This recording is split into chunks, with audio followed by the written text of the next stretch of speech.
One, and we are off. What's up, guys? Sally messed up twice today. What's going on, guys? Welcome to another Breaking Debates here on the Narik Chase channel. Thank you for joining me and Ken as we discuss in this video, which is episode 51. Yay! 51. Wow. It just And- seems like yesterday. It was not.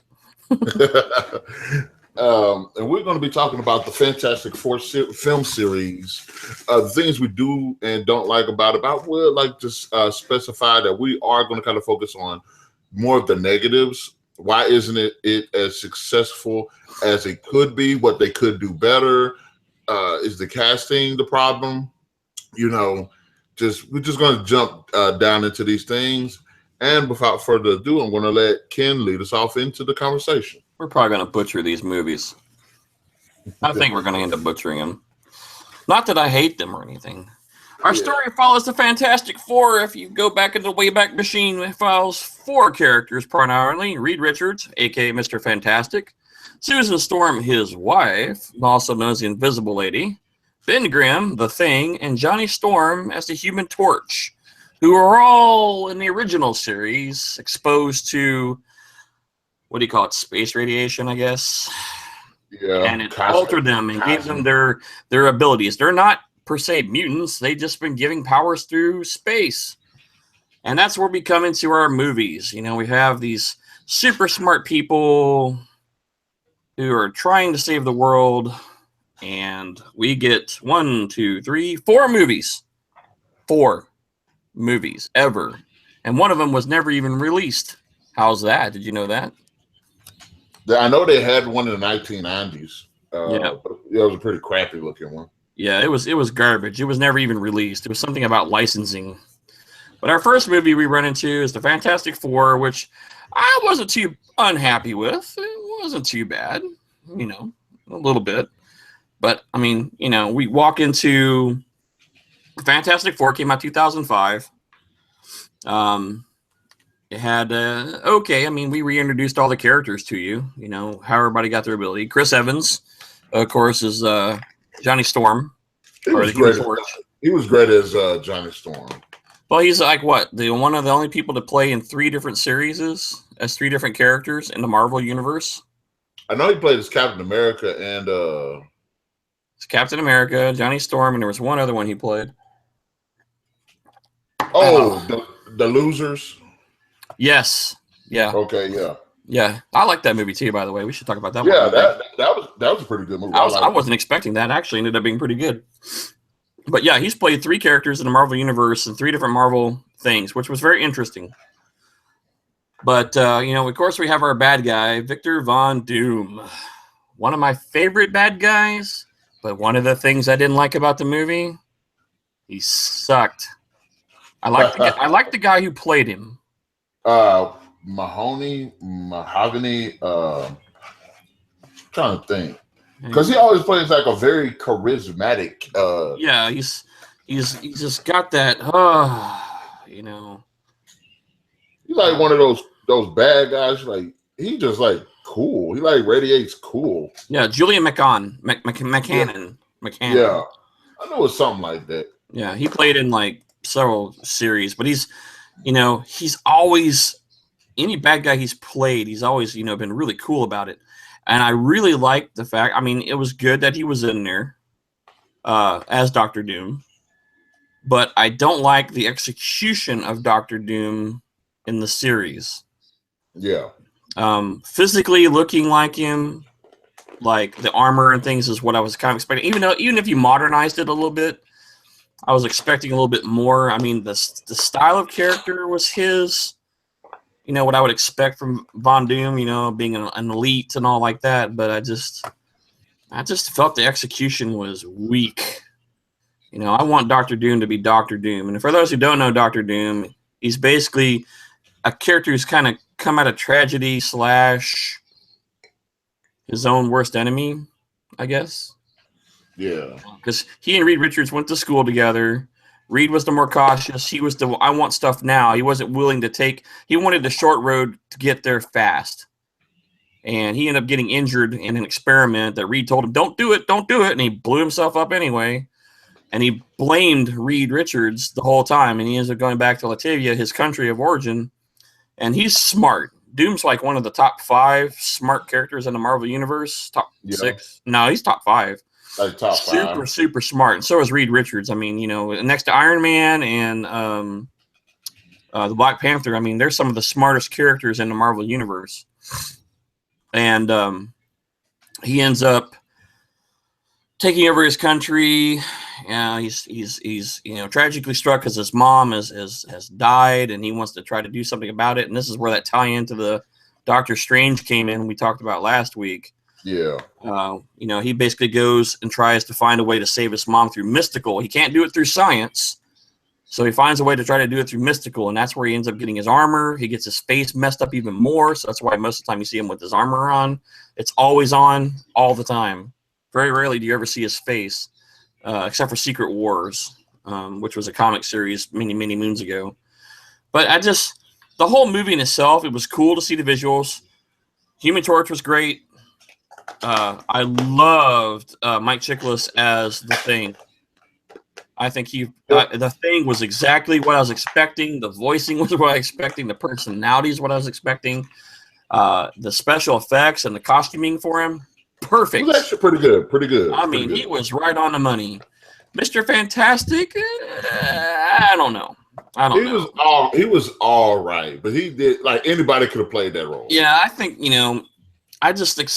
again, the character we've seen, the character we experienced, great. Yeah, we know that they can't be exactly like the comic book, Ken, and I totally agree with you. However, modern technology now allows us to give us those abilities that they used to not be able to create, which is good.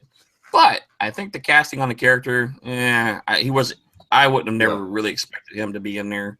And even in the reboot, anybody could have played it. Anybody could have played there was nothing outstanding for Mr. Fantastic. Nothing that just jumped out and screamed, this guy, at least Von Doom had some charisma and charm and, kind of what I was expecting. But everybody seemed to fit their roles except him. Yeah, very much so. Very much so. Kind of a disappointment. Reed was kind of a cocky guy. But I don't know. That was one of the weak points of the show for me, at least. Was him, and then the way they did it in the movie too. How they got their abilities and everything like that.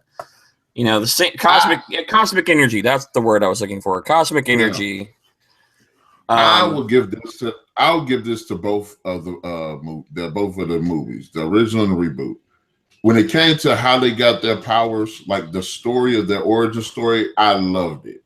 And I'm one of those people. I never understood how, cosmic rays gave them the powers that they had, because it was like those powers were really random. I'd understand if all 4 of them came out like the Silver Surfer because they got hit with cosmic rays, but they all came out. The uniqueness of each character. Yeah, why one was stretchy, why was one fire, why was one invisible, why was one turn. But the movies, I would give it to the movie origin story for their characters. The second one, I could do that. The first one, it doesn't really. They get hit and randomly their abilities happen. No, the first one, like Ben Grimm, he was outside that ship, right? And he got hit with the cosmic rays. At the same time, he got hit with these space rocks. Oh, and I was like, really? Yeah, because because he was out. He was completely out in outer space. Okay, yeah. Yeah, and then Johnny Storm got hit with like an explosion at the same time the cosmic rays hit him, so that's how he got the fire. But Sue and Von Doom were like in a whole separate thing. I forgot what happened to Sue. I know Doom got hit with a piece of metal. Yeah, I know scarred his face. And where was Mr. Reed Richards? He got hit with that, whatever that spandex material was they had that could stretch. He got hit with that. And that's kind of pushing it a little bit, but because of I guess the material, I let it pass. I like the second one, the reboot we saw in very recently, like in 2015, Was it 2015? Yeah, 2015. Yeah. That kind of rolls into play there a little bit because we see, Reed getting exposed. Our Ben gets the rocks that fall on his thing. Johnny catches on fire in his tube. Reed is exposed completely because his wouldn't seal. And then when they show back in their time frame and dimension, the blast hits Sue. Yeah. It doesn't quite explain a lot, but they all tie in some way there.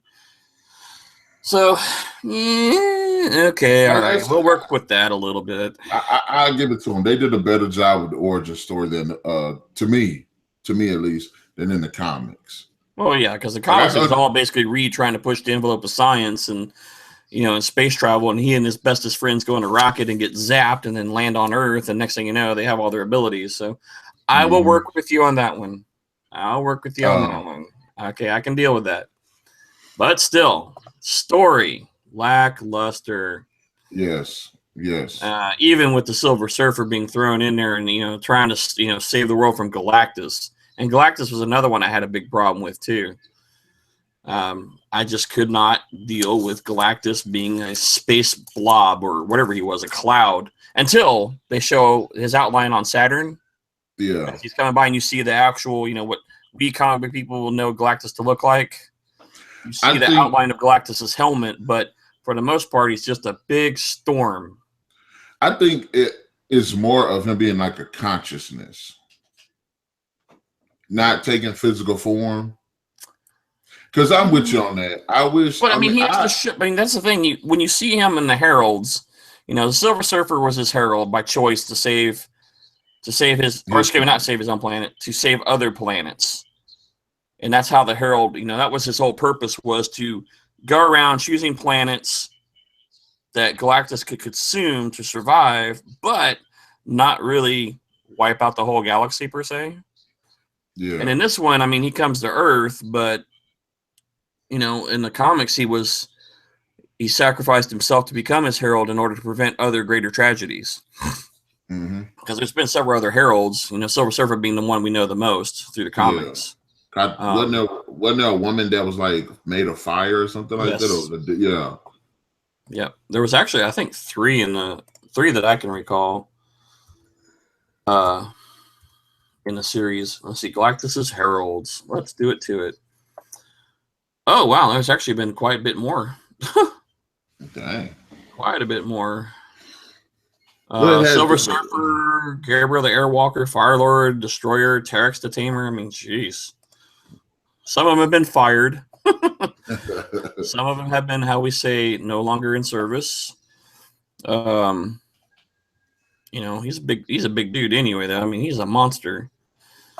But I'm kind of on the fence about Galactus because a part of me is like, okay, it does seem more realistic for him to be something like that. But I kind of agree with you about, like, they could have done a better job. But it's like, how could you bring Galactus to the big screen? Well, that was the challenge. How do you bring somebody who's as immense and huge as Galactus is? Granted, now he can shrink and grow and all that other good stuff, but to bring what would be considered, oh my God, Galactus is showing up, it's time to move planets.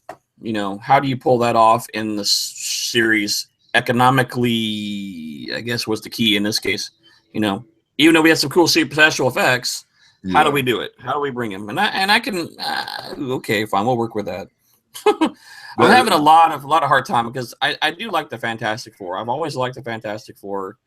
I like the team efforts and stuff, and I do like side projects, but I hate to see, so many constellations in a show. Yeah. Of what I expect to see. And granted, it's just like reading a book to a movie. The books are always going to be better than the movie. Always. It's very rarely that a book and a movie always come out that is good. And you got to take 300,000 pages of material and compress it down to an hour to 2 hour movie and try to incorporate all that stuff that you just read in detail that took you a week to read, but you only get 2 hours to watch. Yeah. So you do have to make some considerations in that. But, you still, you have to also balance that consideration too.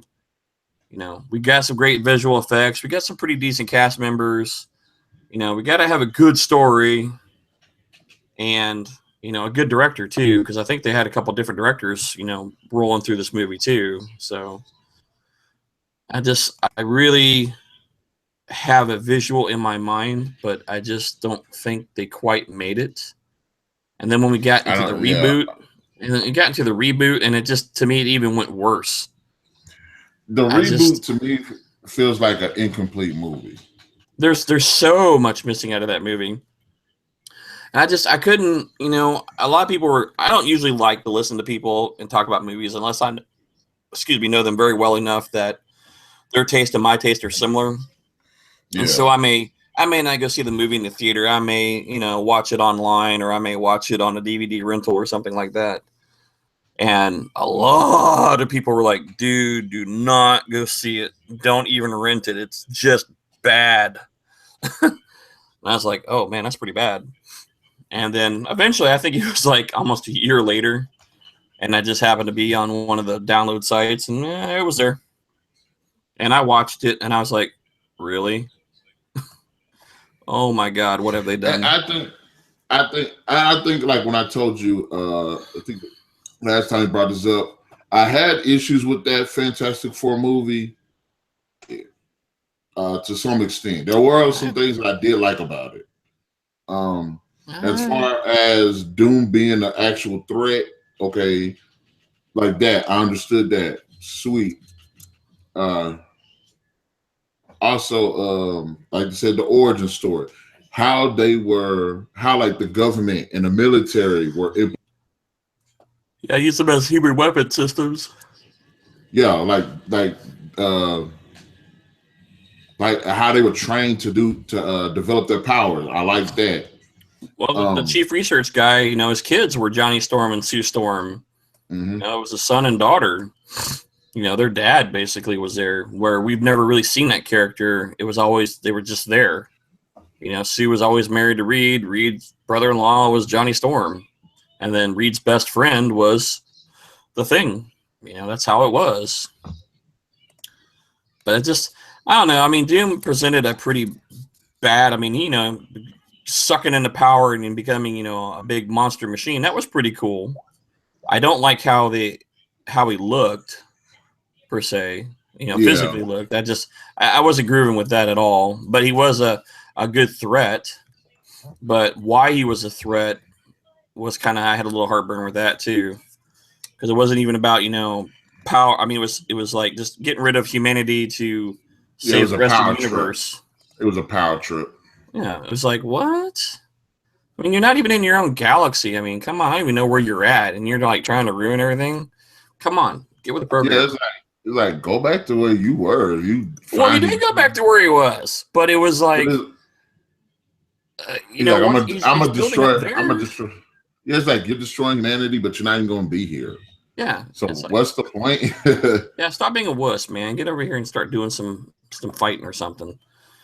But it's just and I think, and like I said, outside of some of the more obvious issues, I think the biggest issue that they had about the film was they did present it to where it's like you're going to see some action.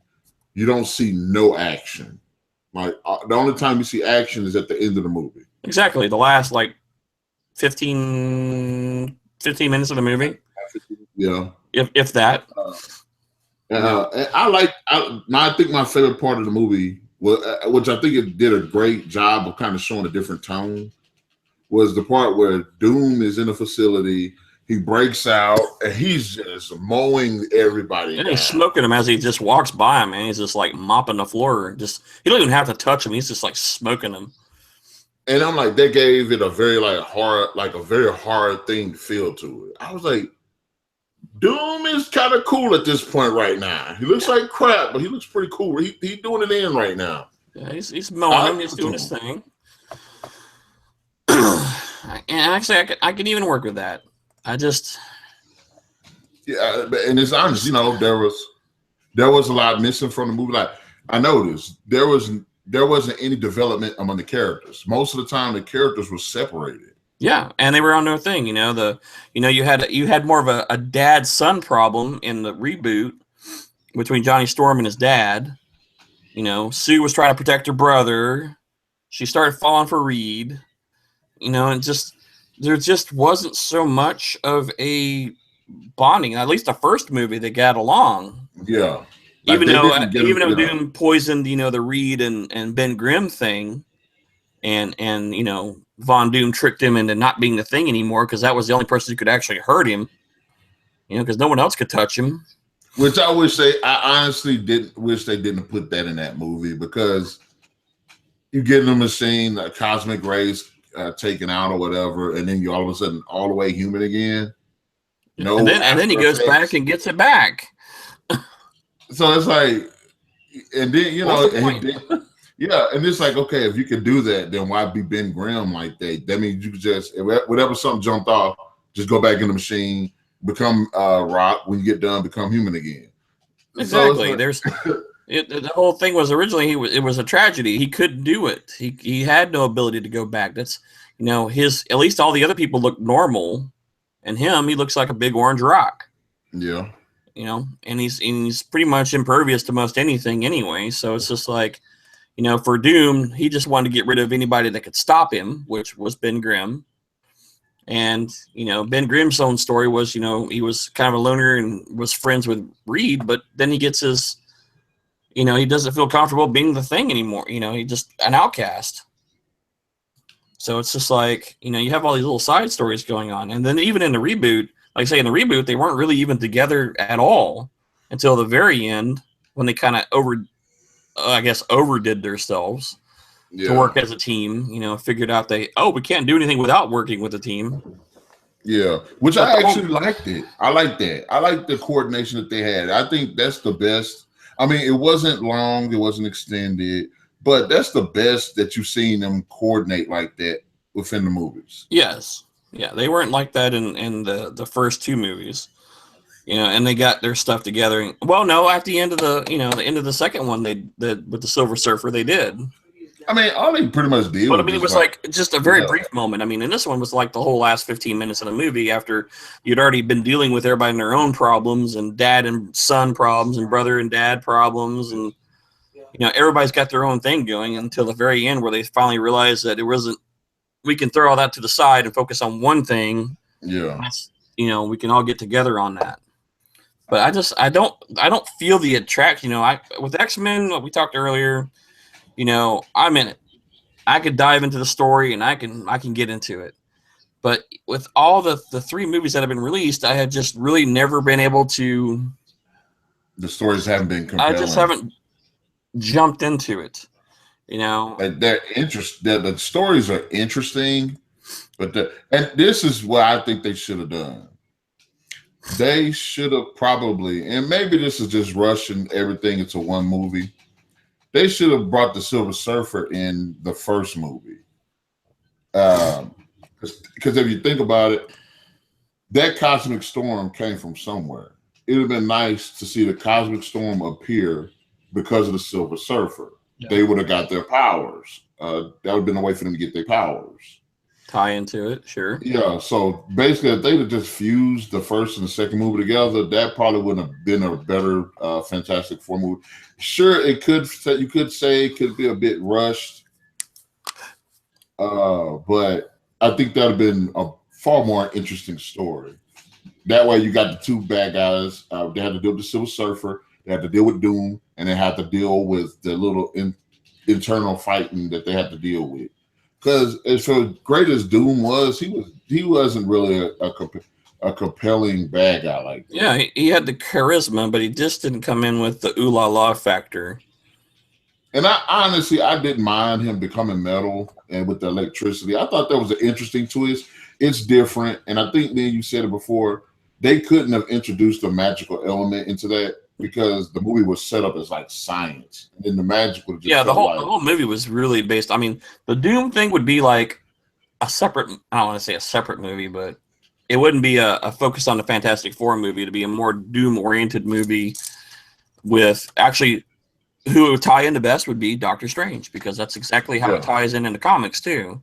Yeah. So like now Yeah, with Marvel actually establishing magic, if they decided to put Doom into the movie now, Oh yeah, it in would fact, make sense. it would make a great. It would make a great another Doctor Strange movie. But I think they already got plans for Strange anyway. So because you got Civil War and Infinity Wars coming, so Strange And then Strange is going to be Thor, tied up into that. So they won't really yeah, do a side story and between then now Thor and Ragnarok. then. But it would be I cool think though. he's in Thor. Yeah. Yeah, he shows up in Thor. So But it's and how did you feel about the casting for the second Fantastic Four movie? they were all nobodies. I mean, the one guy I recognized My, from the what you call it movie, Insurgent series. That's the little arrogant kid ass. Miles Teller. Yeah. Yeah. But that's it. I mean, everybody else I really didn't recognize off the top. I mean, it's good that we bring in somebody we don't know. But at the I same time, I just like, I think because I've been more into like the movies, I like recognize them. I think the only person I didn't recognize was the guy that played Doom and the guy Jamie Bell who plays the Grimm. But I knew Kate Mara. I knew Michael B. Jordan. well, I think, Um, where was she from? I think I do remember her from. she was in Transcendence. She was in House of Cards. What else movie she played in? Let's find out. I think she was in something I remember seeing at one time, though. Let's see. Brokeback Mountain, Open Road, Transcendence, The Martian, American Horror Story. Yes, she was an American Horror Story. She was crazy. 24. You know, her face looks familiar, but like I say, it's not one that just jumps out as a regular movie player to me, which was kind of, I mean, I don't mind new bodies coming into a series. You know, establish yourself, bring yourself on board. Come on. You know, from what I can tell, these are good actors. It's just the movie didn't give them the opportunity that they needed. And like we established, the first of Fantastic Four, the original two, they actually had that character development. You know, you actually got time with the characters, and that too. No, we had people that we knew came in. Franklin Storm, that was that guy. Yeah, he had been in a bunch of different stuff too. Mm-hmm. But yeah, you know, a lot of these, I'll say, just some of them are from side stories I've never seen. I mean, I recognize them as actors, but I just, you know, who are they? You know, but I don't mind that. Come in, bring the game, bring the skills. You'll be noticed. You'll be remembered. But then you don't want to get stuck stereocast either. Mm-hmm. You're always going to be the thing. You will always be the thing. You will never ever be anything but the thing.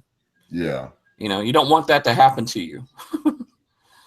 You know, so that's one thing you do have to watch for.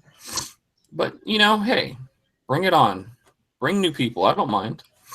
And I think I did make a Fantastic Four. Or perhaps we made another Fantastic. Have we talked about the Fantastic Four before? I know I've made a video for it, and I might have talked with somebody about it.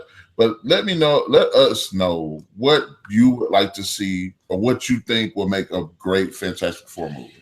Now, what's the magical formula? I mean, and it could be for any superhero movie. We're technically talking the Fantastic Four. Maybe there's somebody you would like to have seen cast in different roles. You know, there used to be a website that had that, and I cannot remember. And it was a long time ago, too, where we were talking about, you know, Lord of the Rings, who should have really played certain characters. And they've done other movies and stories, you know, this guy should, like Dragonlance, the book series, you know, talking about those characters, who should play this person or that person. I wish they were still around, or if they are, I wish I knew the website. If you know it, link us. Because I'd like to go find that site again. And they could probably, you know, they may have done something like Fantastic Four. Who would be good? Who would not be good? But yeah, they killed this movie though. I mean, it was like it barely made enough money to even cover the filming costs. I did make a video. It's called "What Makes a Good Fantastic Four Movie." I'm going to try to remember to link that video in the comment section below. But so y'all can check it out. But I know one of the things that I see, in fact, we want a good story. That's without being said. We need good characters, characters that we can follow, that we have time to connect with. Does it have to be an origin story? No. I don't know. By this point, no. I don't think they should have an origin story. I mean, there's been at least 3. We've got 3 movies that are out there, slightly different origins. But the thing is, we know the characters. We know the Human Torch, Invisible Girl, Mr. Fantastic, and the Thing. We all know them. So at this point, they could actually just bring in a movie that they've already been established, and Crisis of the Day enters. Yes. Whether it's Doom or some monster shows up from space or, something along those lines would be great. We don't have to do an origin story every time. I think with the 2 releases, we have it covered. Yes. And everybody gets the gist. Enough. And they're current enough now, so we can do it. Yeah, everybody gets the gist of who the Fantastic Four are, how they got formed, and everything. Well, it's just like when Guardians of the Galaxy came out. Who the hell knew who Guardians of the Galaxy was? Nobody. Yeah. I would tell you probably nobody in the last 15 or 20 years ever heard of Guardians of the Galaxy until they said they were going to make that movie. And when it hit like a nuclear bomb. Boom! Yeah, it took off. Everybody was all into it. Everybody wanted to be part of that game. And it was good. And it was one of those obscure comics that I think actually they were going to bring forth because of the Infinity Wars and some other stuff to tie them all in. But they did an awesome job. And I mean, I remember reading the comic book, but quite honestly, it was kind of, hit and miss. I would catch it if it was available, and if not, oh well. I didn't collect it per se. My grandmother ran a bookstore, so she would get the guy would come in and bring all these comics in, and I would get all the comics. Yeah. So summertime for me was comic book reading time. I got thousands of comics. Some I liked, I kept. Some I just passed on to somebody else, and did it. And I know there was Guardian of the Galaxy episodes. I remember it, but I mean that has some really obscure, weird stuff. Sergeant Rock would be a good movie to make if they ever decide to do it. But I mean, it's just who knew him, and that was great. We bring in an obscure comic, we throw some really good A-list actors in there, we get a good story, and boom, mega hit, and so good that they got a second one coming, plus involvement in several other movie franchises, in Infinity War, particularly Infinity War. Yes. They could bring, I would like to see them, we talked about mutant on mutant fighting. How about just superhero, mutant in general, everything all out, like Secret Wars? Oh. Where they, basically the character makes War World and they all go and they all knock down, drag out, and fight it out. That would be that'd be really good. I mean, you talk about big budget. That's what I expect Infinity War to look like. Yeah. It's going to be along the same lines as what Secret Worlds would be like if they just made a separate series. Mm-hmm. It's going to be epic. Epic. This is one thing I was thinking about, just thought about it. And I think this would be a great opportunity to introduce a new character. If they would do another reboot of the Fantastic Four, one character they do need to bring into the fray, since characters should be already established. Mm-hmm. Bring in SheHulk. Yes, we talked about that last week. Mm-hmm. I think they should. Actually, they should just do a separate She-Hulk movie. I mean, I don't know if I would assign her to a team yet, or side tie. Fantastic Four, bring an anchor character in here that people would actually want to watch, and bring She-Hulk in. That would be cool. I know at one point She-Hulk was a part of the Fantastic Four. I can't remember who left the group, but she was a part of them for a little bit. I know Spider-Man was a part of them for a piece too. Yeah, let's see here. Let's see, because I think Reed was actually working on the Cure, if I remember right. Since she basically got a transfusion from her cuz, and her cuz made her the She-Hulk, but again, she kept all the Hulk powers, but kept her mind intact. She wasn't cousin. Yeah, cousin. And she's stuck permanently in the green form, but again, has all her consciousness, and she's not a mindless killing machine. She replaced Ben Grimm. Okay. I was thinking maybe it was him because of the powerhouse thing, but yeah.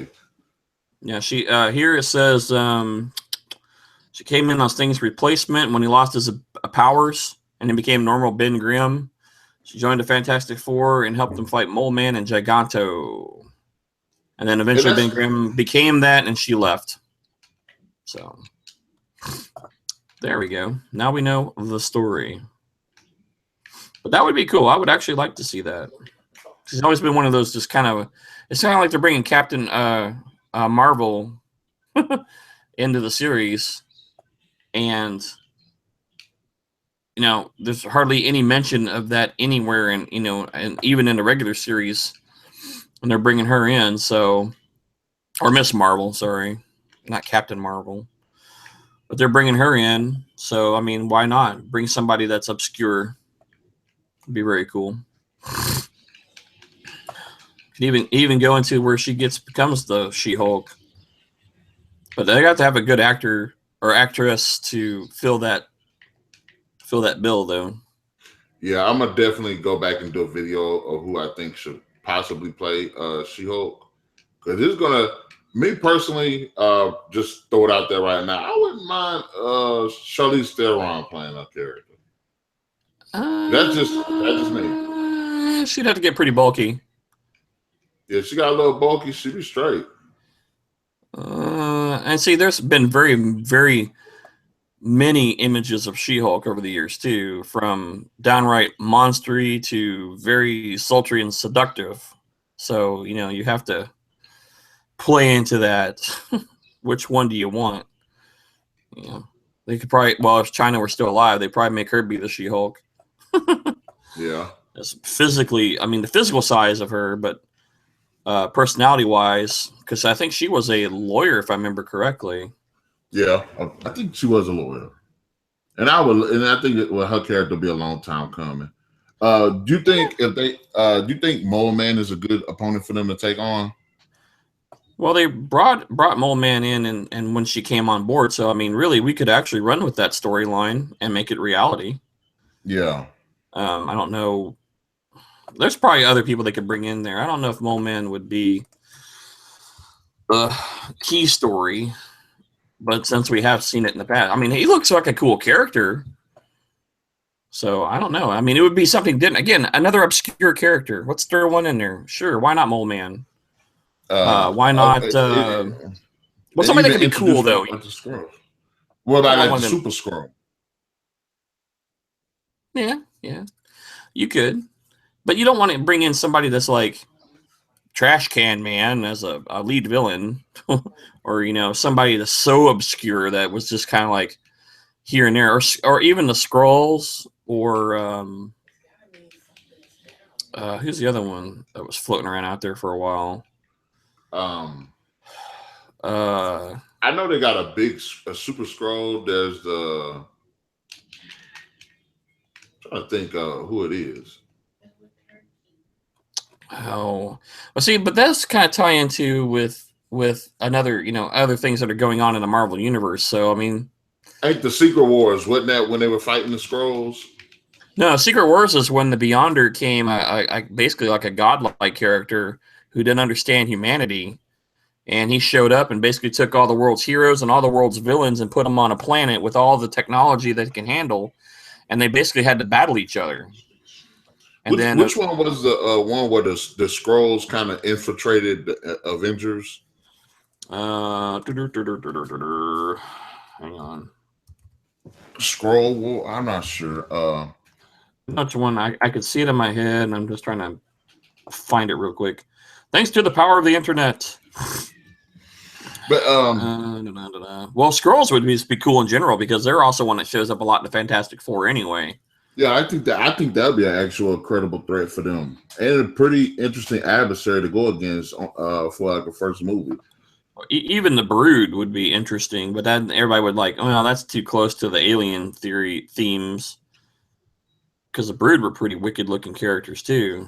Yeah, but I thought that's what they were at first. Yeah, let's see. Well, they are shapeshifters. I don't know. I mean, they could pull off scrolls and just general, and really not get too crazy because they would come into with the Avenger series with that, since that's basically how they brought back several of their characters using scroll blood. Yeah, So I didn't know mean, that. You have to watch Agents. Watch the Agents, and you will see that happen. Oh, Marvel Agents of S.H.I.E.L.D. Yes. Man, that show goes hard. It's been up and down. First season was trying to figure out stuff. Second season was like, okay, pretty cool. And then I haven't really got into the third season yet. So I hadn't watched the third season yet either. I've been trying to keep up with the storyline and everything, but there's so many shows out there and there's so much time in the world. And as much as I would like to watch some of these shows, because when you read a show, you don't get the full impact of the show. You don't get the emotional catch to it if they're, when they're playing on you. You don't get that emotional connection to the story. You just get, I'm reading black and white, and okay, I get what's going on. Or you miss stuff. There's like stuff that happens in the background that, some interaction between characters. You don't see it. And it, to me, it's a necessary evil to a series. Yeah. So eventually I will like to watch them, but that's not him. I'm watching The Expanse right now and trying to stay up with that. And Timeless is another, even though it's not a superhero movie, but a new TV series that's come on this year. I'm trying to keep up with. So a lot of stuff. And then, of course, you got all the DC stuff going on in CW with The Flash, Green Arrow, Legends of Tomorrow. What's the other one they got running now? I think there's a fourth one coming up. Legion is one I want to check into. In fact, actually, I got a couple on a DVR, so I might watch them this weekend and see what happens with Legion. So, I mean, there's so much going on right now in comics, and we got so many movies coming out. We talked about that last weekend on both shows, the DC Universe and the Marvel Cinematic Universe. What's all coming? I mean, we have tons and tons of movies. We're talking just in the next few years, like 8 movies for Marvel and 6 for DC. Not counting any TV series, not counting any, special stuff or sideline movies, anything like that. So, got a very full plate. And of course, Star Wars 8 comes out this year. Sweet. So it's like, come on. I mean, I ain't even seen Rogue One yet, which is an embarrassment for a Star Wars fan. I will have a movie poster, though. I've been told somebody got me a movie poster, so I will have an actual dual print movie poster of Rogue One, so that'd be cool. It's probably one of the movies I buy like on Blu-ray, because I bought The Force Awakens on Blu-ray, so I will be getting Rogue One on Blu-ray. Yeah, Blu-ray is the only way to go for those movies. Everything else I could deal with, but I want quality. I want to see that sucker in 1080p.